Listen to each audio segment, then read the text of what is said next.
Morning friends. আজ একটা বিশেষ বার্তা সকলের কাছে। নারী শক্তি নিয়ে আমরা বিভিন্ন জায়গায় বিভিন্ন কথা শুনেছি। নারীদের সম্পর্কে স্বনির্ভরতা হতে হবে, নারীদেরকে নিজেদের পায়ে দাঁড়াতে হবে, নারীরা অনেক কিছু করতে পারে, আজকে কোথাও পিছিয়ে নেই, নারীরা সর্বত্র এগিয়ে আছে। কিন্তু আজ যেখানে আজকের আমি যে বিষয়টা নিয়ে আলোচনা করব সেটা হচ্ছে ভোট সংক্রান্ত বিষয়, যেখানে 64 কোটি 20 লক্ষ ভোটার, 64 কোটি 20 লক্ষ ভোটার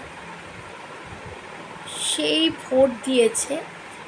তার মধ্যে প্রায় 35 কোটি, প্রায় 34 কোটি সামথিং, 35 কোটি মহিলা ভোট প্রার্থী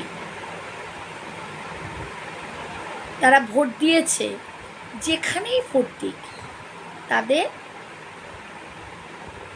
যে ভোট দেওয়ার যে অধিকার, গণতান্ত্রিক অধিকার, সেই গণতান্ত্রিক অধিকারে তারা অংশ নিয়েছে।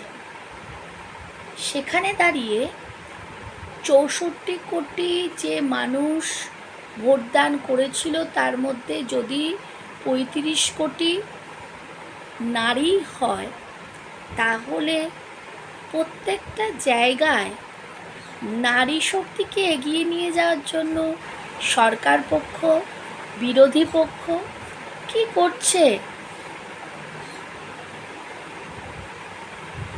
লোকসভা কেন্দ্রে কতগুলো জায়গায় মহিলা প্রার্থী দাঁড়িয়েছিল, আমাদেরকে এটা ভাবতে হবে। কারণ আমাদের রাজ্যে মুখ্যমন্ত্রী একজন মহিলা, মমতা বন্দ্যোপাধ্যায়। সে একা কিছু করতে পারছে না, কারণ সে অনেকটা পথ একা একা নিজের কাঁধে নিয়েছে। তার সঙ্গে যদি অনেক মহিলা সঙ্গ দেয়, দেশকে অনেকটা এগিয়ে নিয়ে যেতে পারবে। আজকে মহিলা মুখ্যমন্ত্রী হয়েছেন, আমাদের গর্ব, কারণ মহিলা সে। কিন্তু অন্যান্য কেন্দ্রে পুরুষতান্ত্রিক সমাজ কি এখনো নিজেদেরকে বেঁধে রাখছে না? সর্বত্র কি নারী শক্তি 33% সংরক্ষণ পাচ্ছে,